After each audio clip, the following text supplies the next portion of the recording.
देखिए, as such हम लोगों ने, भारत ने अफ़गानिस्तान के पुलिस को, उनकी जो मिलिट्री ऑफिसर्स हैं, उन सबको ट्रेनिंग की दी है बीच बीच में कई बार। और इस तरह हमारा एक सैन्य परिप्रेक्ष्य में भी काफ़ी कोऑपरेशन रहा है।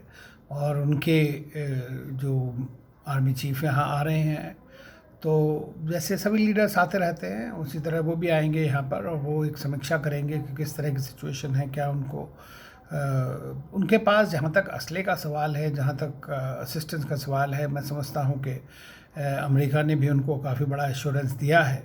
लेकिन ये है कि वो मांग सकते हैं, और अमेरिका ने भी पहले रीजनल कंट्रीज से कहा था कि आप लोग वहाँ पे स्टेबिलिटी दें। लेकिन मेरे को नहीं लगता कि बायलैटरल बेसिस पे भारत जो है बूट्स ऑन ग्राउंड जिसको बोलते हैं, उसके लिए शायद एग्री होगा।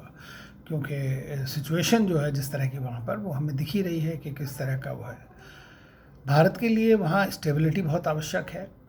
और भारत ने हमेशा यही कहा है कि जो भी पीस प्रोसेस हो, डायलॉग हो, वो सब अफ़गान लेड, अफ़गान कंट्रोल होना चाहिए, और टेरिटोरियल इंटेग्रिटी वहाँ की समान हो। और साथ में ये कि वायलेंस से कोई जो है लेजिटिमेसी नहीं आ जाएगी। इसलिए तालिबान को भी ज़रूरत है कि उनका जो भी रूल हो, जो पार्टिसिपेशन सरकार में हो, उस सब के अंदर उनको एक लेजिटिमेसी भी मिले। और वो तभी मिल सकती है जब डायलॉग के थ्रू दोनों एग्री करें, और जो भी एक इलेक्टोरल प्रोसेस या जिस तरह से भी गवर्नमेंट बनाने का उनका दोनों साइड्स का, अफ़गानिस्तान गवर्नमेंट जो करंट है और जो वहाँ के और लीडर्स हैं और तालिबान, सबको मिलजुल कर बात करनी चाहिए। ये बहुत ज़्यादा ज़रूरी है।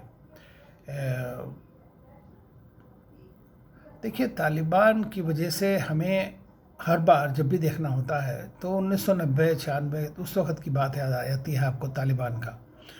तो किस तरह से भारत के साथ रिश्ते बहुत ज़्यादा ख़राब हो गए थे एकदम से।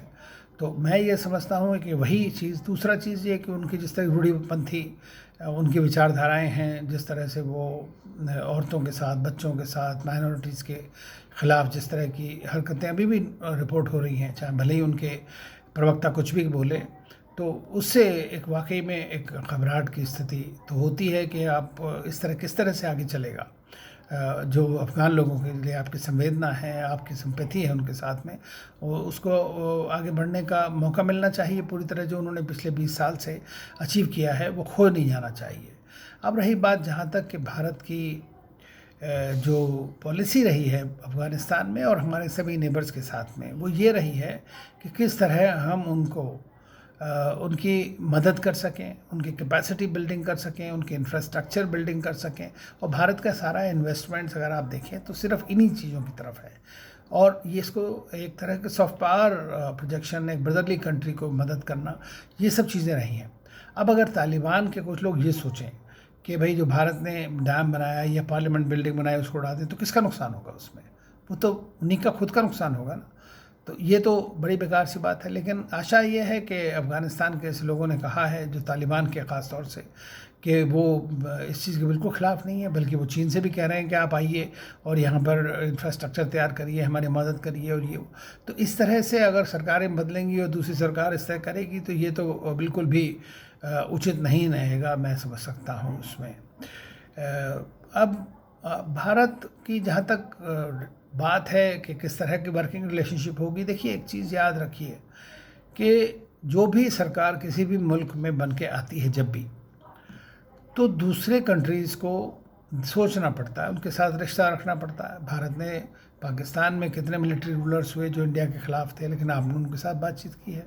तो अगर तालिबान के ही वहाँ लीडर आएंगे और वो भारत की जो स्पेशल कंसर्न्स हैं, जैसा अभी तक वो कह रहे हैं ना, वो आर्टिकल 370 पे उन्होंने पाकिस्तान का साथ नहीं दिया, जम्मू कश्मीर में जो भी बातें हो रही उसमें नहीं बोलते हैं वो। उन्होंने सीधा कहा है कि अफ़गानिस्तान में पाकिस्तान या किसी तरह के भी ग्रुप्स जो हैं, वो भारत या किसी भी मुल्क के ख़िलाफ़ वो नहीं अलाउ करेंगे वहाँ से। तो ये एक संदेश अच्छा है, लेकिन संदेश को पूरी तरह क्रियान्वित भी होना बहुत आवश्यक है।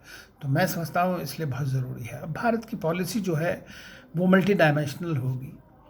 इस चीज़ में हमें देखिए, बायलैटरली अभी हमारे तालिबान से डायरेक्ट खुल के बात नहीं हो रही है, और अफ़गान गवर्नमेंट को हम पूरी तरह सपोर्ट करते हैं। और हम चाहते हैं कि वो पूरी अफ़गान की सरकार जो है, अफ़गान जितने भी लोग हैं पश्तून तालिबान को मिला करके, जब अगर तालिबान और अफ़गान गवर्नमेंट बात कर रहे हैं तो दुनिया कौन होती है भाई। तो इसलिए बहुत ज़रूरी है कि वो सब मिलजुल कर बात करें और एक ऐसी सरकार बनाएं जो चल पाए, और जो चले अफ़गान लोगों की उनकी इच्छा के अनुसार, अफ़गान लोगों की भलाई के लिए। तो ये इसमें भारत और दूसरे देशों को उसमें मदद करनी चाहिए। कुछ देश हैं जो इस वक्त एक नेगेटिव रोल प्ले कर रहे हैं, और उन्होंने हमेशा से किया है, जैसे हमारे पाकिस्तान का देखिए आप रोल, या पता नहीं चीन का आगे रोल क्या होगा, किस तरह से वो करेगा। तो लेकिन रशिया बहुत इम्पोर्टेंट कंट्री है वहाँ पर, और इस वक्त चूँकि एक वैक्यूम क्रिएट होने वाला है उसमें, ईरान एक बहुत महत्वपूर्ण कंट्री है, उसके साथ अभी विदेश मंत्री ने भी बातचीत करी, दोबारा वो जाके भी आए हैं दोनों जगह में। तो मेरा मानना यह है कि भारत दूसरे कंट्रीज़ के साथ मिलकर, सेंट्रल एशिया के कंट्रीज के साथ मिल करके एक रणनीति बनाएगा कि किस तरह से हम उनके साथ आगे बढ़ें और किस तरह से वहाँ पे शांति की स्थापना हो सकती है। राइट। दूसरी बात यह है कि यूनाइटेड नेशन सिक्योरिटी काउंसिल में इस वक्त भारत है, और अमेरिका भी चाहता है कि यूएनएससी के थ्रू कोई ऐसा हल निकले इन चीज़ों का जिसको आगे बढ़ाया जा सके, ताकि जो भी अकॉर्ड उनका हुआ है उसको फलान्वित किया जा सके। तो मेरा मानना यह है कि वर्किंग रिलेशनशिप तो जब अगर उनकी सरकार बनेगी तो कुछ ना कुछ तो करना ही पड़ेगा, क्योंकि हमारे भारतीय मूल के लोग भी हैं वहाँ पे, हमारा अपना इंटरेस्ट भी है, स्ट्रैटेजिक इंटरेस्ट है। हमें ये भी देखना है कि टेररिज्म फॉल आउट पहले की तरह से ना हो भारत में। तो इन सब चीज़ों के लिए आप खाली बिना बातचीत करें तो नहीं कर सकते हैं। तो मेरा मानना ये है कि भारत को अपनी खुद की नेशनल इंटरेस्ट को सुप्रीम है, सबसे पहले उसको देखना पड़ेगा, और उसके बाद में किस तरह से क्या परिस्थिति बनती है और आगे होगा, तो मैं समझता हूँ कि एक तरह से बातचीत भी करनी पड़ेगी।